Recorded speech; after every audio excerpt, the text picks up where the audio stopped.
was really about the idea of, can you make a real compendium of kind of, in a sense, everything I've played with before. So the idea came of this traveling troupe coming into modern London, and they seem to be from another time almost, and luring you into your imagination is their function. And it became Parnassus, Dr. Parnassus. Yes, ladies and gentlemen, Dr. Parnassus, as old as time. Yes, he is over 1,000 years old. Parnassus seems to me a cross between Faust, Prospero, Methuselah, but probably Faust most clearly, and his dealings with the devil. I'm playing the 15, turning 16-year-old daughter of the family. And my soul, unbeknownst to me, has been given to the devil at my 16th birthday if my dad can't save me. He granted me mortality on condition that any child I would father would, at the age of 16, belong to him. Well, I play the devil. I don't play a devil or somebody who's kind of evil. I play the devil.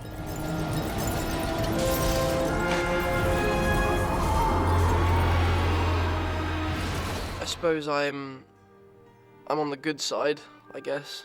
And then the Tony character comes along, and he claims to be a good man, and he's very cool, he's very charming, and he's very sophisticated, and he's got the walk, he's got the talk, he's got all this. Can I ask you a question? Do you dream? Or should I say, can you put a price on your dreams? The Imaginarium is that place you go to through that mirror to discover whether you have an imagination to begin with, and then let it flower, let it grow, let it take you places. Well, didn't I say you'd be happy here? Isn't it just perfect? I think this, as everyone tells me, it probably was one of the hardest films anyone could have done, just with all the ups and downs that we've been through. So to have achieved it and come through with something that's so magical and spectacular, and something that we all are so proud of being involved in.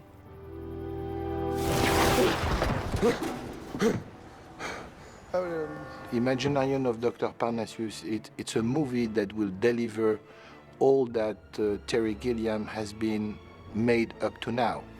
It's like, I don't say an achievement, but I think it's all his early work and everything that he has been carrying on for all his movies until now.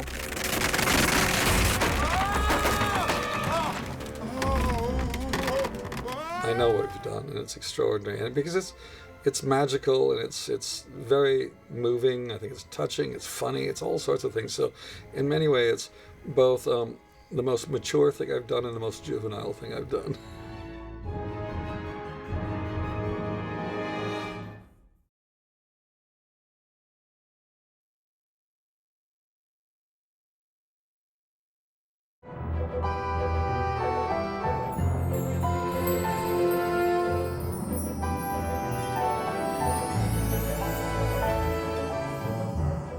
The only idea I had at the beginning of this, the visual idea, was the wagon. The wagon was the baby, this strange, oversized wagon that comes in and opens up like, kind of like a fold-out doll's house or a theater. And I just thought it was magic, that it's pulled by horses, it doesn't belong in our world, and yet if you go to it, you might discover things about yourself. It was always like the old fairgrounds, the sideshows. I loved them always as a kid. And Imaginarium is that place you go to through that mirror to discover whether you have an imagination to begin with, and then let it flower, let it grow, let it take you places. Our friend Terry has worked with almost all the best actors of this young generation. I'm not talking about Johnny Depp and Matt Damon and Heath Ledger, Bruce Willis, Brad Pitt. I think that he has touched them all, and all these actors respect the way that Terry Gilliam bring life and bring their performance out to the screen. What are you talking about? We can't even run away! You can't even run away from what? You want to run away from this? Terry Gilliam called me out of the blue and said, I'd like you to play my sort of title creature that I'm doing as a wonderful old man. And I thought, yeah, they're probably he called because there are very few old men really left who are actors who can actually speak. And I'm one of them.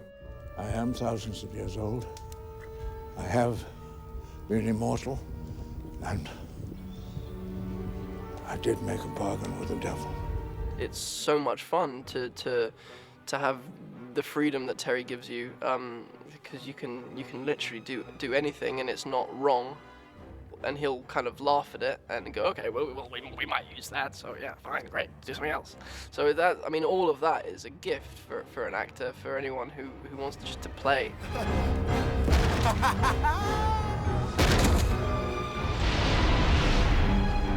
Terry's films, I think, always are quite a good measure of people. He was saying today that he thinks children get his films a lot better than adults do, because they like allow themselves to be taken to, you know, like they just kind of, they're like, okay, I trust you, you know, like take me on a crazy journey, you know, and I'll go with you.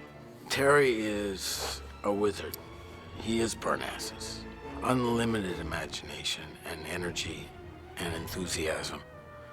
And it's to be around him is like plugging a finger into a light socket all the time. No tricks? No cheating? No cheating. That's a yes, deal. God, I love a betting man. Some people have said this might be an autobiographical film, that it's really just about me. Well, I'm not going to admit to that.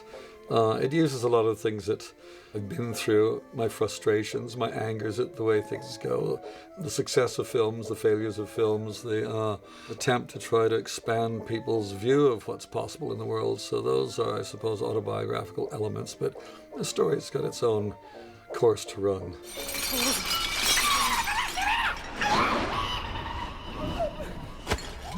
When we read the script, you know, obviously it's a very big challenge visually. I think it's very important that a kind of director like Terry can achieve the vision the way that he has designed it. He has drawn storyboard himself, like he was doing into the Monty Python time. He was, you know, putting together, you know, an art book in order to show us what was written on the page. Well, Terry brought in hundreds of painters as references and specific images, and I mean, to achieve that, we used CG, motion control, you name it, blue screen, whatever.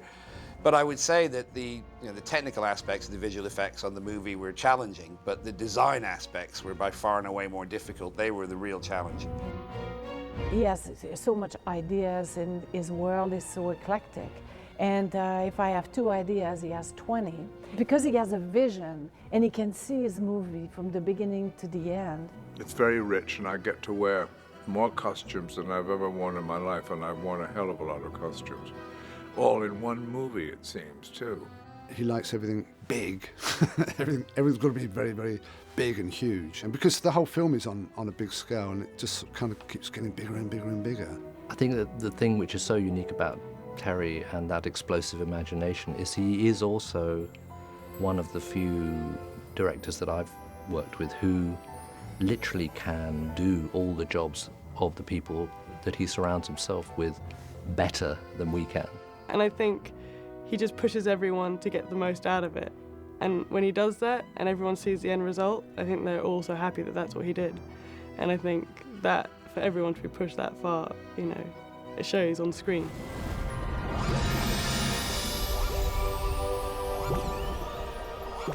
This is the Terry Gilliam fantasy opus, I think. This is the one that I think it's like a compendium of things that started in Brazil and extend through 12 Monkeys and Baron. I think in some ways this is just the height of that work. This film means a lot to me, and I'm not sure what all those things are, because it's been so, you know, complex, so emotional, so nightmarish, so wonderful, so beautiful, so horrible, so everything. It is, you know, kind of everything. And I suspect it's one of the best things I've done.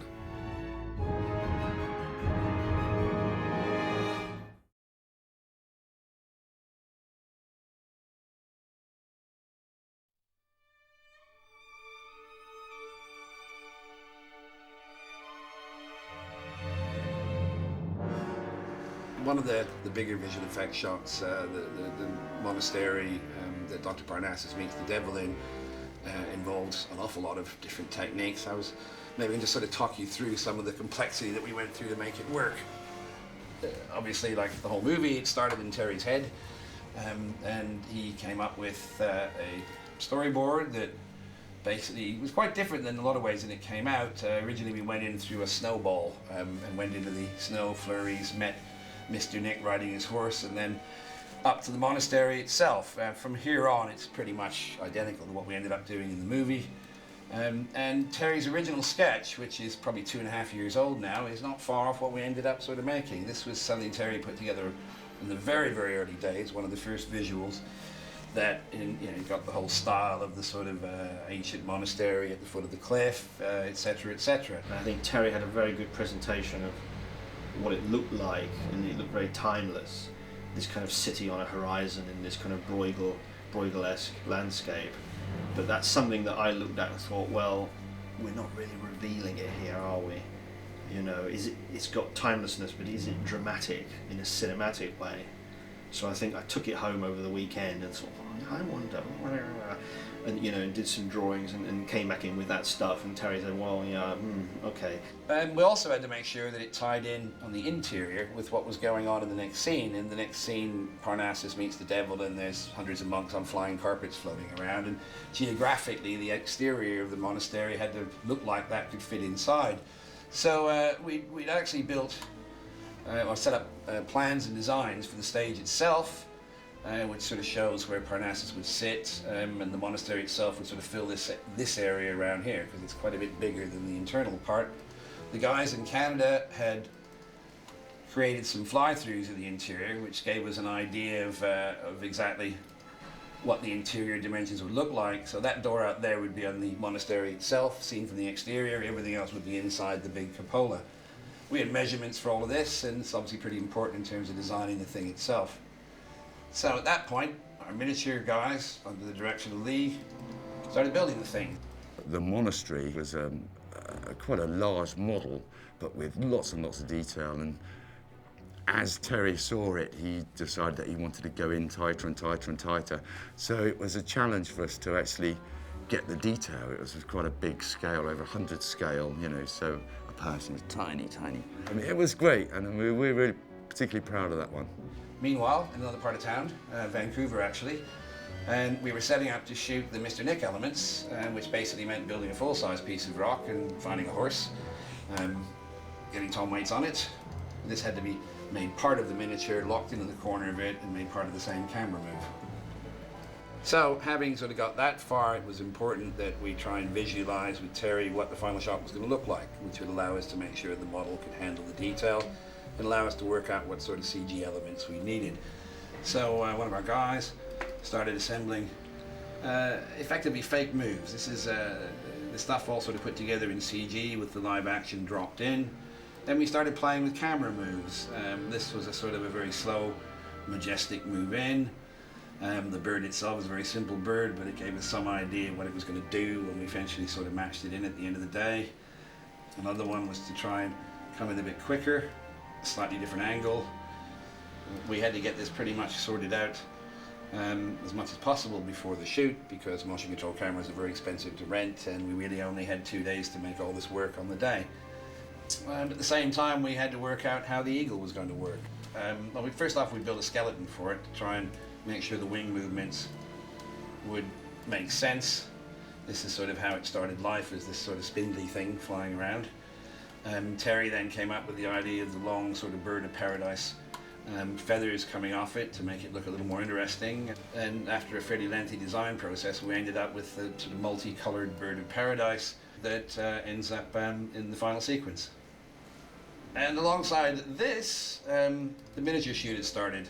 That involved a computer-controlled camera, making the same move again and again to create layered versions of the image. We did about, 12, 15 layers for every one, but to give you an idea, this particular move would just give us the highlights on the image itself. And this is an interesting one, actually. We started using ultraviolet lights and little dots of ultraviolet reactive paint, which you can see in there, and that was used so that we could track on the computer exactly where those points end up and add hanging flags or smoke or anything we liked at the end of the day. We'd also shoot fully lit passes, beauty passes as we call them, occasionally with fog, etc. Nicola, our cameraman, got quite inventive here. He had a very large area of plastic and smoke blowing through it so that the highlights actually had a bit of life and didn't look like they were a model, they looked like something much, much larger. And of course all these layers had to be repeated for our hero Mr. Nick in the corner. This is the foreground part of the miniature that Mr. Nick would stand on, and we had to do the same process for this piece.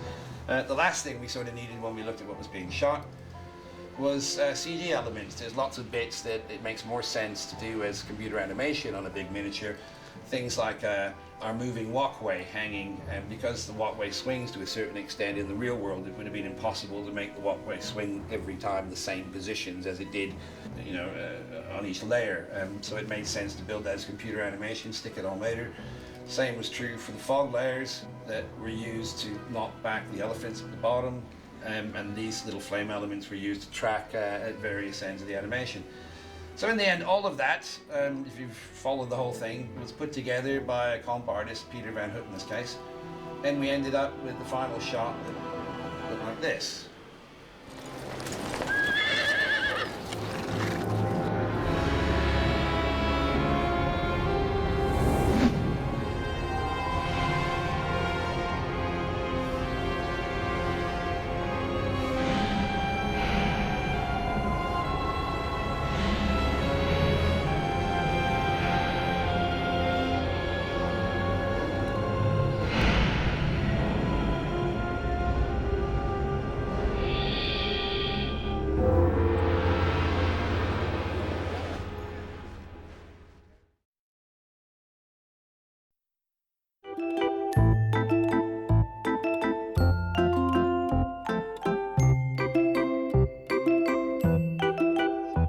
When we began this project, I didn't have an idea at all. Zero. Tabula rasa, empty slate. Let's do something original, I said.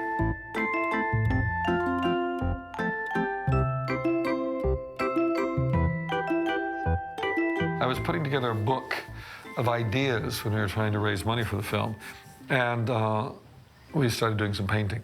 The first image that basically triggered the film was this idea of this ancient wagon, this traveling theater coming into modern London. I started drawing it up. I mean, I drew this little wagon, which was kind of absurd because it was so disproportionate. Everything was wrong about it. I wanted to have something that, seeing it in the streets of London, would look so bizarre, absurd, extraordinary.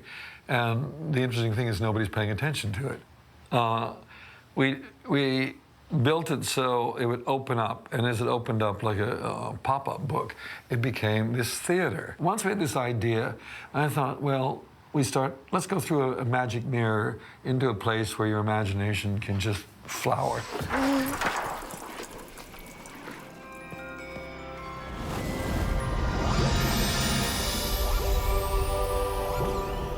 We had lots of different elements. Basically, this is a small idea of, basically it's a minbar. It's like we were combining religions. This is like an Islamic minbar in a mosque. But I thought it was a nice place for having a game of chess and a chat. So we start with that. We worked on it. So there was underneath was a fire. It was also like living on top of a radiator. That's if you're going to be there. The monks are out there freezing their asses off, but you know, Parnassus and Mr. Nick are staying warm. One of the scenes inside the Imaginarium are these outrageous jellyfish, and they're carrying off a lot of alcoholics. And the tentacles have these different alcoholics. In fact, on each tentacle is a little character called the Hand Man who used to cling on, and all he was a hand with a face, mouth, and a couple little arms on what would be a person's wrist.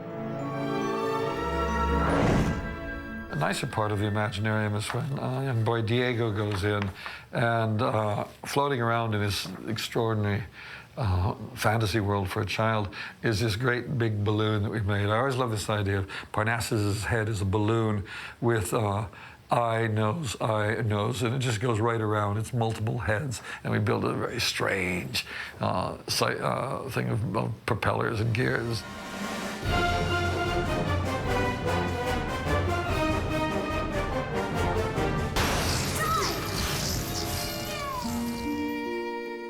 There's a moment in the film when Parnassus returns to an earlier age when he became younger and he was in love. We created this world that was supposed to be based on Maxfield Parrish's artwork, and a beautiful river and a boat floating down this river with his newfound love, which ends, of course, in a less than pleasant world where Mr. Nick is out having sunbathing and having a little picnic on these gorgeous stairs that are now just filthy, and the whole river is turned to oil slicks with dead animals floating it and toxic waste being pumped in there. Always in this world, Mr. Nick is waiting to destroy the beauty, the romance, if possible. These kinds of worlds are me just allowing my imagination to run. I pretend I'm whoever the character is in there, and I just go with it. Or I have an idea that already exists that I'm trying to force onto the film, and I make sure the character becomes something that serves the ideas that I've already wanted to get out of my system and get up on the screen.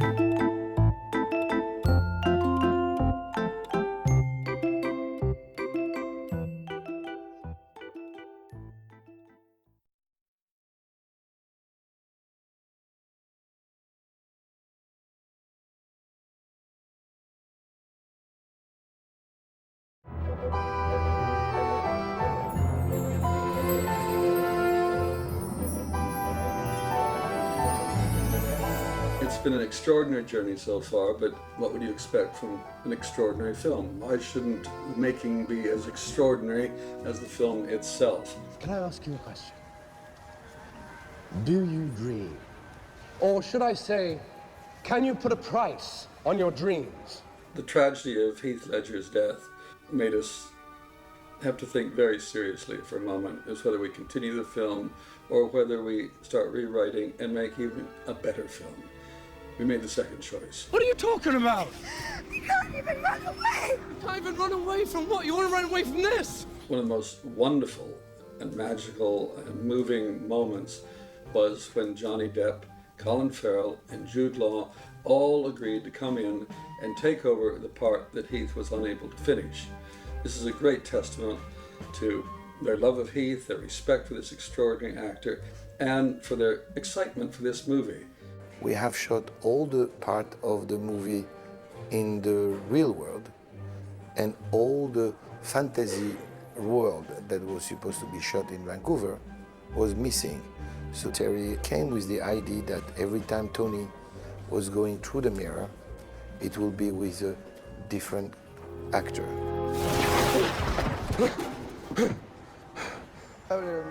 Johnny being a good friend of Terry's, so there was his first port of call, and Jude because he was one of the original ideas for Tony. And then Colin Farrell was just this fantastic idea from Margie Simpkin, a very dear friend of Terry's, who's a casting director. Well, didn't I say you'd be happy here? Isn't it just perfect? The unfortunate passing of Heath was such an utter devastation, obviously, to his family and friends, and Gilliam was kind of stuck. So we got together, the three actors, the two other actors, Colin Farrell and Jude Law, myself, went in and finished up the role basically for Heath.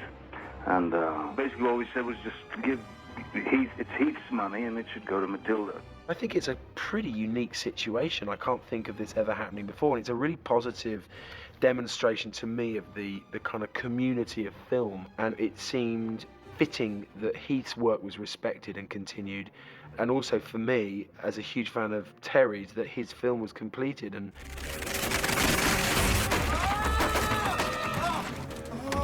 The Three Tonys. I think it's actually a great idea. It's not like a handicap. You know, it's not a liability. It's an asset. I think it's going to enrich the film a lot to have all that beautiful energy and friendship of all these guys put into this movie. So what we've done is kept the idea of the hair the same, similar. It's not the same, but it's similar, the feel that it's still a ponytail, and we've kept the little goatee moustache. So each actor has kept a feeling of Heath. Apart from a few visual similarities, really it's been feeding off what Heath already did and just simply serving the piece. But what's been so clever is Terry's also allowed the personalities that Tony sort of inhabits to morph as well, so that there's been a little bit of room for us to, that is me, Colin and Johnny, to adapt in our own way as well, as follow this thread. We had fantastic acting. They were amazing guys, and starting from Heath, that was unbelievable, and he raised everybody's level. Heath was really amazing from the beginning, and you know, he asked me in the rehearsals before, he was like, "Are you nervous?" Like, I'm not a competitive actor, and he was so generous with like, helping me run through scenes before. And just being, you know, on screen with Heath at the same time, I can't give words to how to explain it. He always has been someone who I admired in terms of his work and in terms of his gait, the way he kind of carries himself, and to be able to spend time with him was a privilege. I found him loaded with talent and courage. He could have had all the obvious leads, but he courageously chose different things and experimental roles and anything to stretch his range. Every minute he was surprising us with what he was doing, and what he did was utterly generous with all the other actors. He brought out the best in them. He just, you know, he was there, and the minute we'd say cut, we'd be telling a joke about something else. We were back to having fun again. It was just a joy, and those of us who worked with him actually know how beyond extraordinary he was. I mean, he would have been the greatest actor of his generation, no question.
In 3 weeks' time, I start filming with Terry Gilliam on...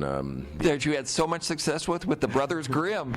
Yeah, well, Success is relative, I guess, isn't it? You know, like that was a success for me because I was working with one of my heroes, and since then we've, you know, stayed and developed a really personal, close friendship and trust, and I'd really do anything. I'd cut carrots and serve the catering on a Gilliam film. I really love the guy, and so yeah, I'm doing The Imaginarium of Dr. Parnassus with Christopher Plummer and Tom Waits and a young actress or model, turning actress called Lily Cole, and Andrew Garfield, another young inspiring actor to be. And sometimes you have to kind of throw away the care, like you have to not be too conscious of what will be a success and what won't be, because you really.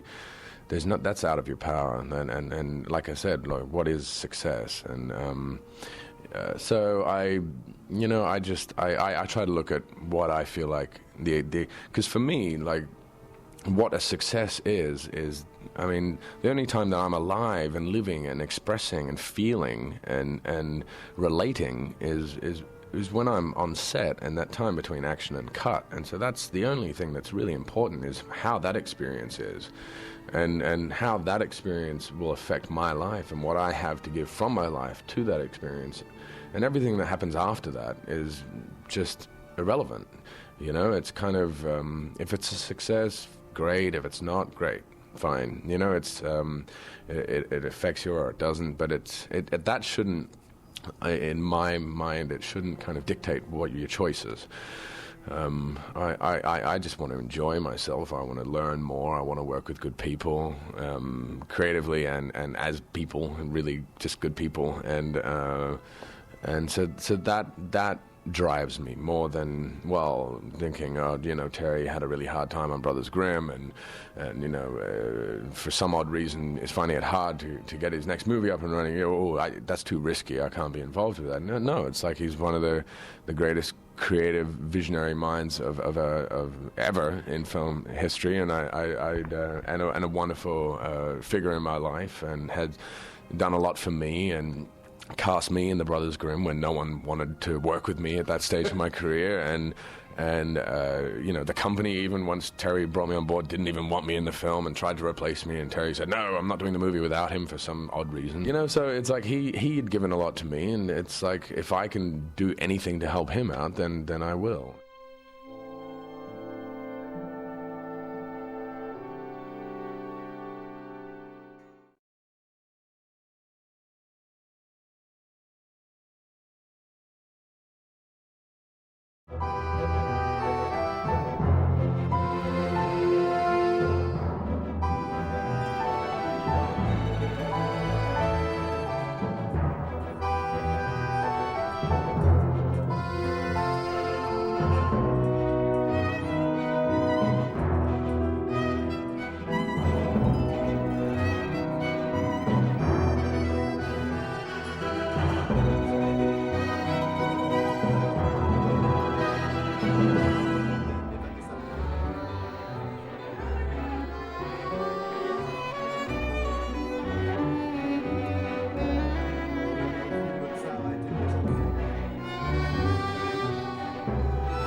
Terry Gilliam des.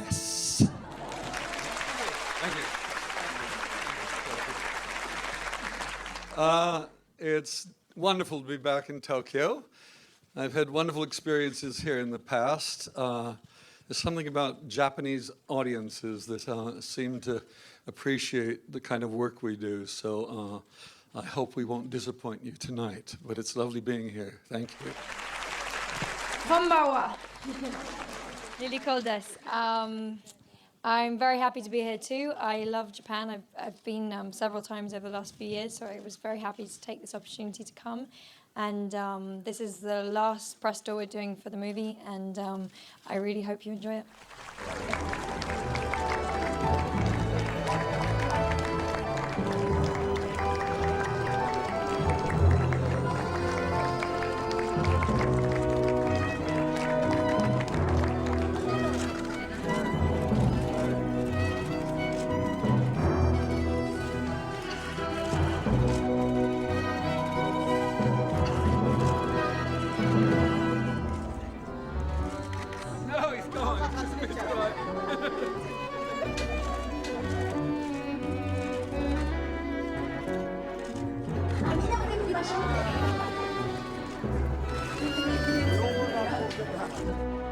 Thank you. Arigato. Domo.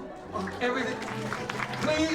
Please try to be for a moment for the next 2 hours like children. Trust me. Come into my imaginarium, please. Trust me.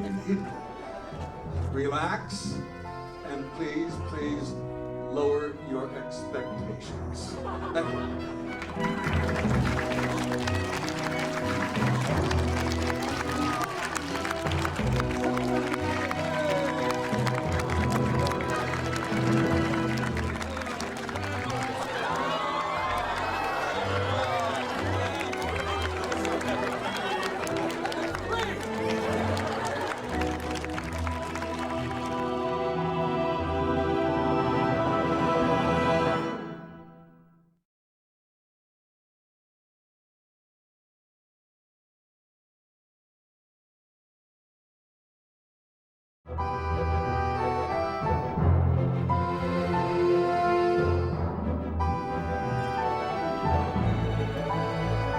I'd like to welcome onto the stage the writer, director, the man himself, Mr. Terry Gilliam.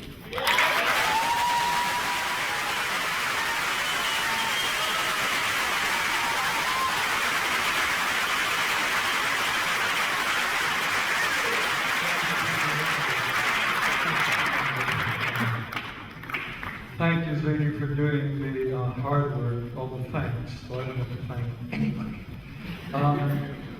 Well, what you're about to see here is, I suppose, a miracle. This is, I don't think, ever happened in the history of motion picture. Lead actor dies tragically in the middle, and 3 A-list actors come to the rescue on white horses. It's absolutely extraordinary. It's been an extraordinary adventure, journey, whatever it was, tragical, magical, and it's basically a testament to Heath and how much he was loved, respected, and not going to be forgot.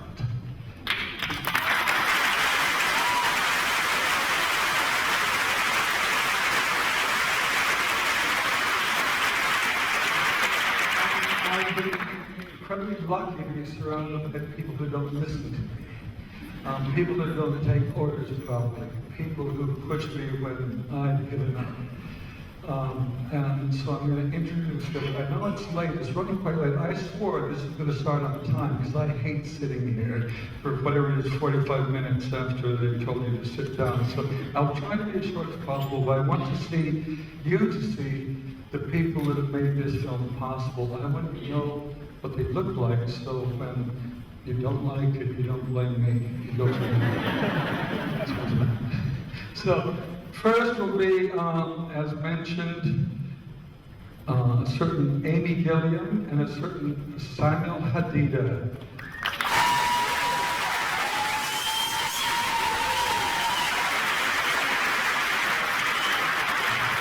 It's a real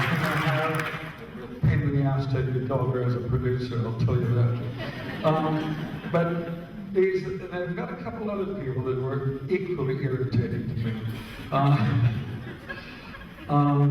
And I think he's over there, isn't it? Yeah. Now let's start at the beginning.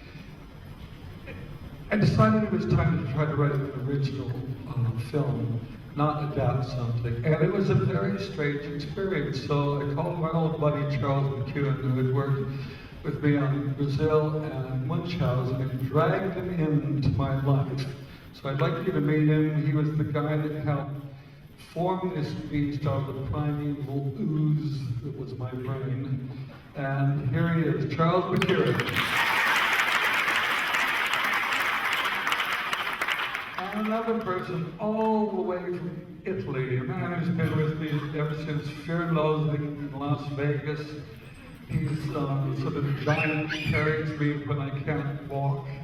He's the guy that makes the film beautiful. The cinematography is stunning. The very large Cyclops, my friend, Nicola Paparini.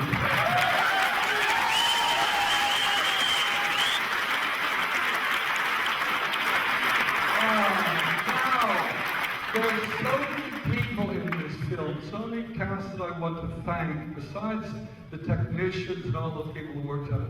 And I don't know actually who is here at the moment. I had a name down here because I wanted to get a sample from each part of the film, somebody who could represent that aspect of the movie. And now the lady who, incredibly sublime woman, who represents women who like to shop.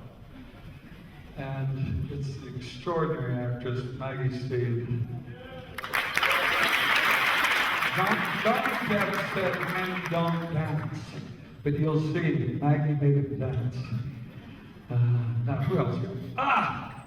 Oh, here's my old mate from many, many films, way back from Time Bandits time, who represents all the Russian gangsters that we love so much in London. He's a rather percussive person. His name is Ray Cooper.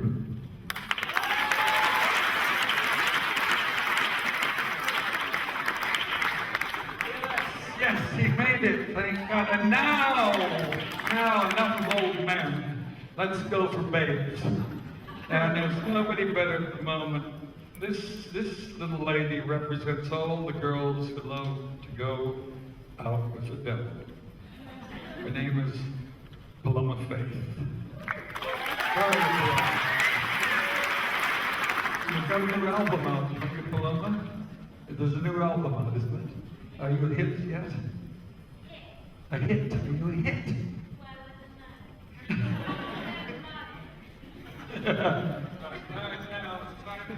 To get down to the stars, actual stars of Mr. Dr. Parnassus' traveling troops. Here we go. Here's the man who plays Mercury, messenger of the god. He's youthful. He's going to be in every film you see for the next couple of years. His name is Andrew Garfield. He's brilliant.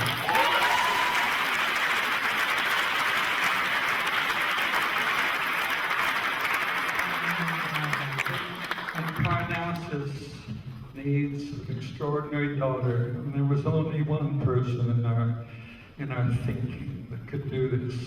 She's tall, she's everything. She's got bumps where you want bumps. She's got hair the color of fire. She's brilliant. She's a Cambridge student. She's intelligent. And here she is, Lily Cole.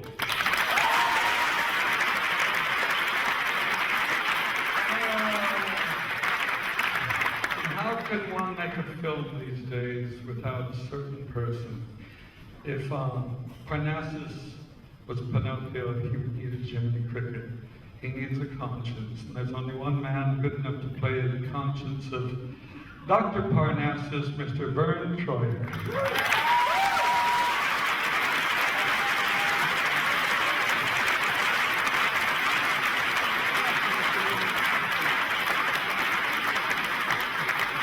Unfortunately, Dr. Parnassus can't make it tonight, but we're lucky to have his nemesis and possibly his only friend in eternity. There's only one man that can be the devil, man who writes songs for the angels, sings them with the voice of Beelzebub, Mr. Tom Waits.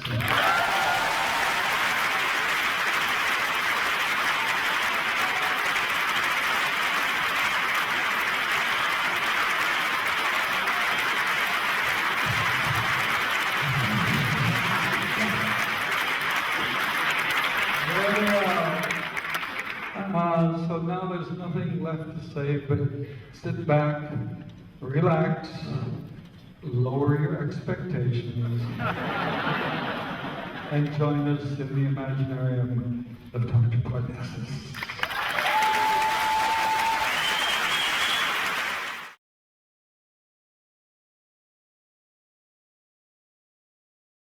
Hello, your director is here. I'm Terry Gilliam, and I have to take blame for what you're about to experience. A little bit of history. I decided to make a film that was hopefully original, that wasn't based on an adaptation of a book or something else, or another script that somebody else had written. I decided to start with a blank page, and I got my old buddy Charles McEwen from the Brazil and Munchausen days to come and see if we could make a film together.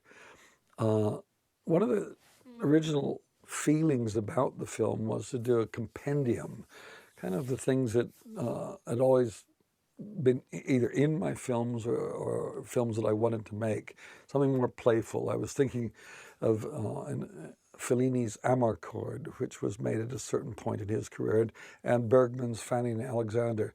In both instances, these filmmakers seemed to have reached a point in their lives where they just wanted to relax and do something joyful and positive and forget about sort of the neurotic things they'd been playing with or the experimental things. Just go and relax. And that's how we began this project. And I thought, this is going to be fun. This is going to be a joy. And we assembled a cast that was wonderful. And off we went on this joyful adventure. Who would have foreseen what was about to happen? The loss of Heath Ledger was such a blow that it was a kind of a test of everybody involved in this film, whether, in these kinds of incredibly difficult circumstances, we could continue and make a film worthy of Heath's last movie. And I think because of so many people who loved him, respected him, we pulled it off. It's also why I couldn't put a credit that was contractual on the film, and the contractual credit was a film by Terry Gilliam. And I couldn't do that. I just didn't think that was right. And so one night, the cast and some of the crew were all gathered in Vancouver, toasting Heath and saying, what are we going to do? What are we going to call it? And we all agreed to call it a film from Heath Ledger and Friends. And I think it's truly the honest, accurate, and right credit. Forget contracts. For once, let the truth speak. And that's what this film is. Hope you enjoy it. You've paid your money. It's too late, unless you're renting it. But that really doesn't have the same thing. You'll have to enjoy it even more because you're not paying for it. Cheapskate. Anybody there? Anybody there? Please! Is anybody there? Please! Please! Please!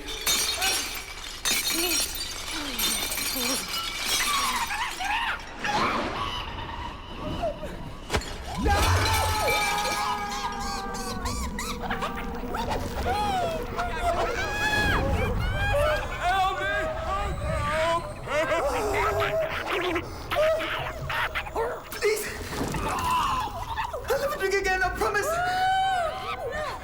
Honest! From now on, I swear, not a drop!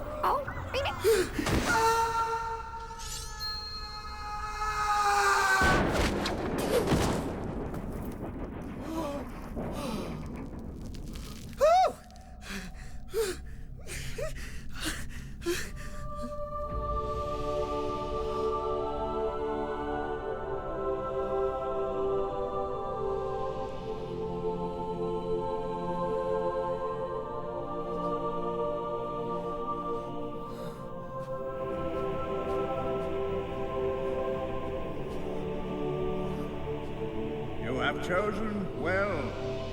The path to Parnassus is steep, the way is long, but with perseverance and fierce dedication, the heights are attainable. So with spirits high and a spring in your step, with a song in your heart, the clouds will part, the heavens will open, and you will be alive. Hi there. Come on in. Looks like you could use a drink. Maybe just one. Hey! Niet mijn double.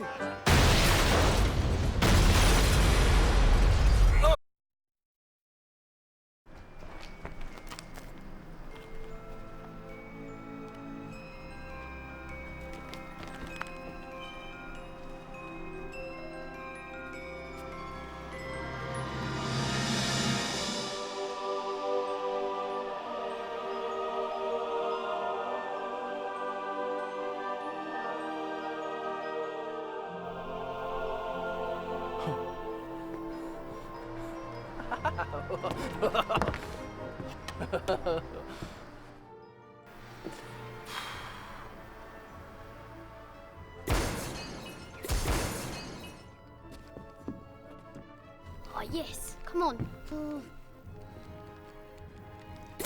Yes! Come on. Whoa.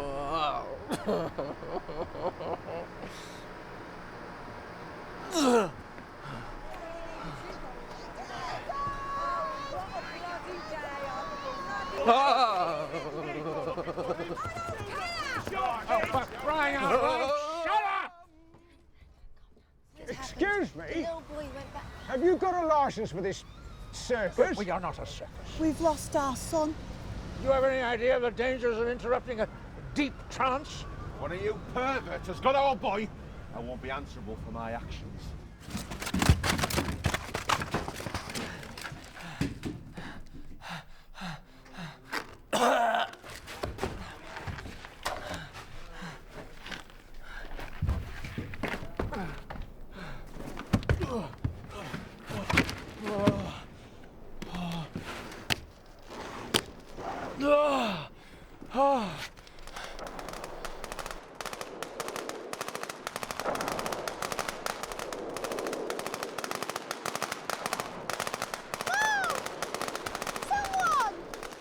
Come on, buddy, cross that bridge. Join up. Be a man and press your gas. Unlimited ammo. Pow, pow, pow.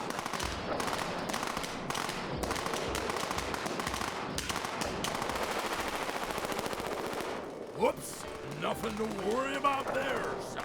That's just friendly fire.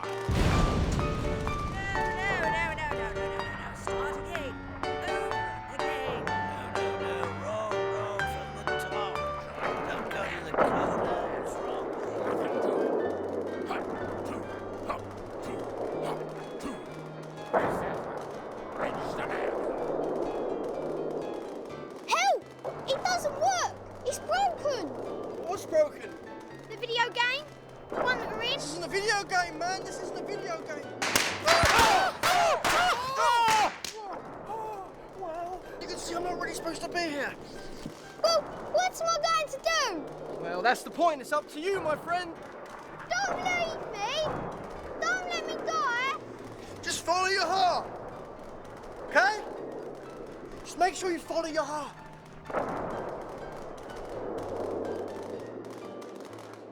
Attaboy, Sonny. Join the men. There's nothing to it. Oh, no, wait. Bad choice. Your fingers are too short and stubby. Those are trigger fingers, son. Wrong way. That's the Parnassus way. That bridge leads to failure and despair.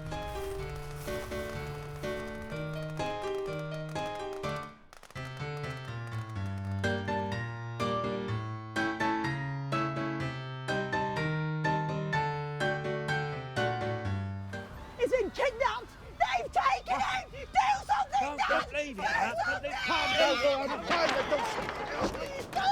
You can't perform here without the appropriate authorization.